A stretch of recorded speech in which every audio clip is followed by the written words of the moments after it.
sea en el desarrollo deportivo, desarrollo intelectual, desarrollo espiritual y en el estudio de la parapsicología. Los grandes parapsicólogos, no, que han habido en el siglo XX, como el doctor Basilev, bueno, usaba esa herramienta investigativa, la hipnosis. Otro checo, que es uno de los libros que vamos a recomendar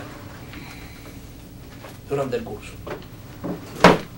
Hay muchas obras de parapsicología, pero yo los remito a la obra más seria, que lo ha sido por mucho tiempo. Claro, hay una obra todavía mucho más moderna, aún yo mismo no la poseo, conozco las investigaciones de Randin, no he leído todavía su libro, sé y conozco de qué se trató el experimento y voy a hacer comentarios sobre él, inclusive vi los videos. Pero se llama la obra de Randin se llama El universo consciente. Pero este libro, un clásico, aunque hay otros libros clásicos también como Sudre, pero que es un francés, se llama Parapsicología, así mismo se llama. Pero ¿qué va? Esta obra es una obra genial, consta de 2 volúmenes, yo le estoy presentando el número 1. Se llama Parapsicología y el doctor es Milan Rins, un checo, que era físico, químico, matemático, vive todavía, está viviendo en California. Hizo esta obra en el año 65, fue publicada creo en el año 68, en español, por primera vez. Bueno, los invito a que vayan a sobre todo el autor, porque el término parapsicología hay otras obras con ese nombre, pero doctor Milan Rins, él hace una exposición bien amplia de la historia de la parapsicología que no pretendo desplayarme, bueno, en el curso lo remito. Igual que hice cuando estudiamos la historia de la hipnosis. Di una pequeña reseña histórica y lo remití a que se ilustraran más y que se informaran más en la bibliografía. Bueno, continuamos.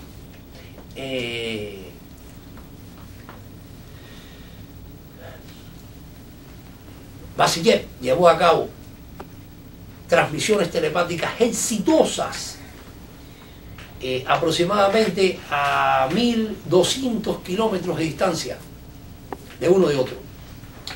Eso fue en los años 20, ya se conocía la radio.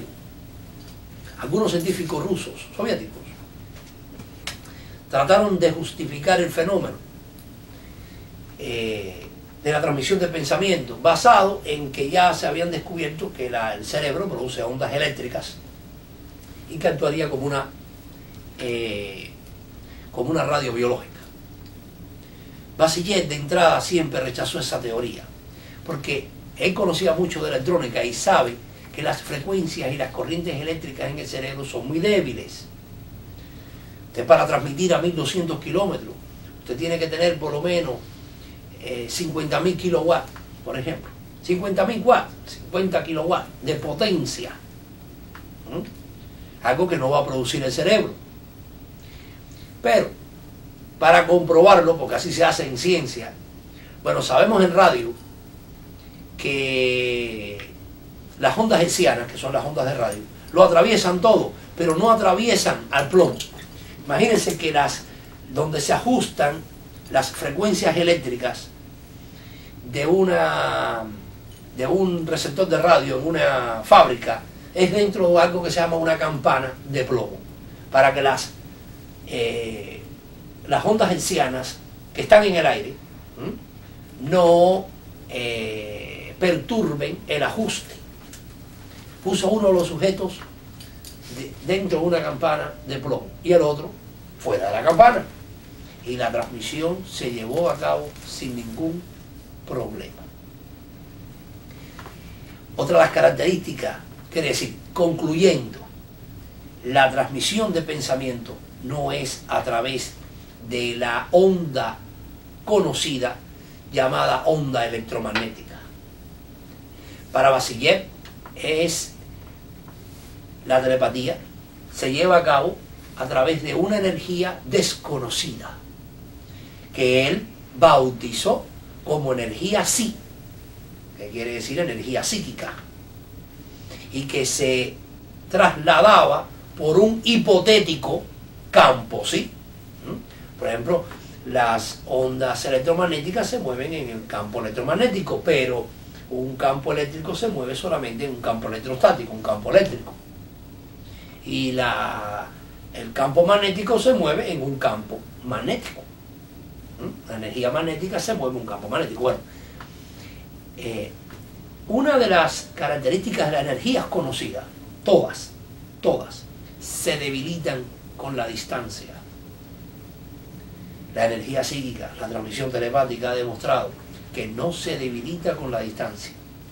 Lo mismo puede ser un sujeto de espalda uno a otro, que en la cohabitación continua, que a 100 kilómetros o en la luna.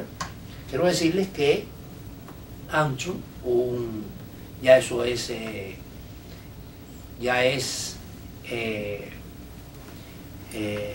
información pública, sí llevó a cabo, como se había especulado, experimentos telepáticos cuando en la Apolo 11, bueno, se movió hacia la luna, ¿no?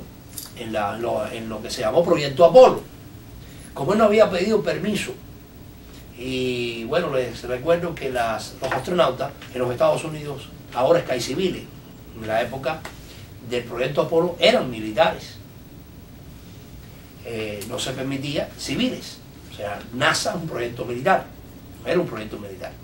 O había que ser militares para ser astronautas. Y se le hizo una refriega privada, ¿no? No se le, por ser una figura ya pública, un héroe nacional, ¿no? Pero se le recordó que él era un militar, que los militares para hacer algo tienen que pedir permiso, no pueden hacer nada. Y claro, los experimentos lo había hecho en sus tiempos libres, pero aún así no se le permitió. Bueno, el experimento fue real, tuvo conexiones telepáticas con una persona que estaba en Houston. Es decir, no se debilita con la distancia, algo que sí sucede con las ondas electromagnéticas. Usted va manejando hacia Orlando, por ejemplo, y su emisora de radio preferida, de aquí a la ciudad de Miami, poco a poco, en esa carretera llamada Turnpike, ahí empieza a debilitarse hasta un momento que ya no la escucha más. Algo que no ocurre con la transmisión telepática. Bueno, el segundo paso ahora en parapsicología es demostrar teóricamente, mejor dicho, o científicamente, la hipotética energía psíquica y formular o sea, controlarla y formular sus leyes. El mismo Vassiliev, que está convencida que la energía psíquica existe, pero como no podemos controlarla, ¿no? Para la ciencia algo que no se puede controlar no es campo de estudio o no existe. Por ejemplo, dijo que el control, ¿no? Con el descubrimiento y control de la energía psíquica será un descubrimiento para el ser humano mucho más importante que el descubrimiento de la energía nuclear. Quiero decirles que son los descubrimientos energéticos, bueno, creen algunos eruditos que estudian historia, lo que ha salvado al ser humano. Por ejemplo, lo que salvó al ser humano después de los deshielos que vinieron nuevamente sobre Europa, para que no tuviera que volverle a involucionar y salirle pelos nuevamente para cubrirse de, o sea, que sean los genes los que se defendieran a los cambios ambientales. Descubrieron el fuego, primer elemento energético, y eso sirvió para que no tuviera que evolucionar más en el cuerpo, saliéndole pelo, es decir, ya el calor lo conseguía del fuego. Por ejemplo, la energía de vapor hizo que ya no usáramos, bueno, más las velas, ¿no? Los barcos y en las fábricas, ¿no? Con la revolución industrial, por ejemplo. La energía eléctrica, bueno, también vino a facilitarnos nuestras producciones y con ella nuestra vida. Y la energía nuclear todavía vino a ampliar nuestro bienestar. Bueno, yo les diría que el descubrimiento y control de la energía psíquica, hará una revolución total en la medicina, en la tecnología, en todas las facetas del ser humano. Por lo tanto, la parapsicología ha sido abandonada en los últimos años. No debe ser abandonada. Es una ciencia de futuro que pudiera cambiar el destino del hombre. Por ejemplo, si la energía psíquica a través de los fenómenos paranormales pudiera ser controlada, nuestras producciones, imagínense si se llevaran a cabo las materializaciones y desmaterializaciones, no tuviéramos problemas con contaminación de la basura, o mejor aún, no tuviéramos que el dinero dejaría de existir, entraríamos en una era, la era de los dioses, porque todos pudiéramos materializar nuestras necesidades, ¿no? Por lo tanto, yo creo que la parapsicología debe ser promovida, en que continuemos, ¿no?, tratando de descifrar, ¿no?, los códigos de esta energía psíquica. Quiero decirle que durante el curso, en las próximas clases, vamos a seguir exponiendo algunos en este rompecabezas que hemos armado. Algunos investigadores que han dejado excelentes recursos de investigación y de experimentación que nos pueden convencer que el fenómeno existe y pueden ayudarnos nosotros como posibles gnólogos, pero ya partiendo que el pensamiento humano no es cualquier cosa. Señores, si el pensamiento humano se puede transmitir de una cabecita a otra, las leyes de Newton dicen que lo único que se puede transmitir son ondas. Entonces, el pensamiento técnicamente es energía. Y quiero decirles que la física cuántica, que será la próxima clase,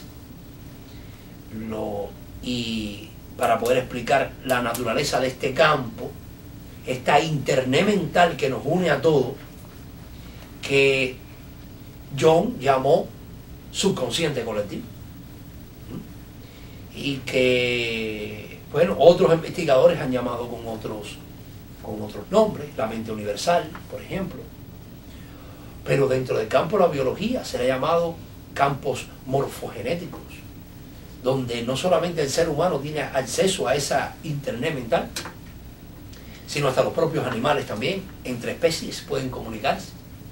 Y hoy, como vemos las cosas, fue esa comunicación puramente mental, es decir, mental, energética, lo que inventó la evolución. La forma en que las células se organizaron y se unieron creando colonias de células, ¿no? ¿De qué forma se iban a comunicar si no de una forma totalmente energética? ¿No? Para organizarse.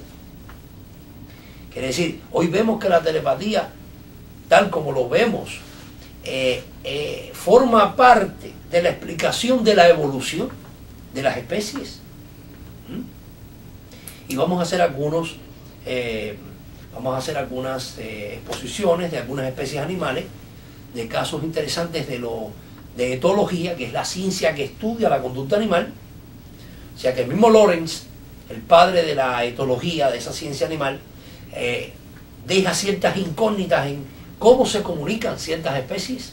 Por ejemplo, cómo se reorienta una paloma mensajera, cómo una gaviota se comunica con un cangrejo, cediéndole uno de sus huesos uno de sus huevos para que le respete al otro. Es decir, ¿en qué momento se llevó a cabo ese pacto y bajo qué condiciones? Sino una comunicación puramente mental. Entre las cosas, hoy la forma en que las hormigas se organizan, se comunican, también nos hace pensar que verdaderamente esa internet mental no está ahí como algo de curiosidad del universo, sino algo que fue utilizado quizás por el ser humano por mucho tiempo, y ya esas leyendas de la Atlántida quizás no estuvieron tan apartadas de la realidad. Esa era de